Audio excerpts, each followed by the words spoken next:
কারণ আপনি মনে মনে যাহা কিছু ভাববেন সেটাই আপনার সামনে এসে উপস্থিত হইবে। কি হবে?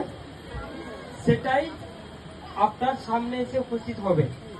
কিন্তু ফ্রেন্ডস, আপনার মনে মনে খারাপটা না ভেবে ভালোটা ভাবাটা অবশ্যই দরকার। হালেলুয়া। কারণ যে কোনো ব্যক্তি মনে মনে যদি ভালো ভাবে, ভালো চিন্তা, ভালো কিছু, তার জীবনে সবসময় ভালোটাই উপস্থিত হয়। সে যদি ঈশ্বরকে মানত, সে যদি ঈশ্বরকে প্রার্থনা করে, সে যদি ঈশ্বরের বাক্যের উপর ডিপেন্ড করে, কিন্তু তবু মনে মনে তার এটা ভাবা উচিত নয়। কিন্তু ইয়োব সেটা মনে মনে ভেবেছিল, মনে হচ্ছে আমার ছেলেরা ঈশ্বরকে জলাঞ্জলি দিয়েছে। কেন? তাদের কর্ম দেখে, তাদের কাজ দেখে। হালেলুয়া। আমি বিশ্বাস করি, এটা তো বললে হবে না।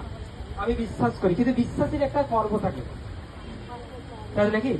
বিশ্বাসের একটা আচরণ থাকে। কি থাকে? বিশ্বাসের একটা কি থাকে?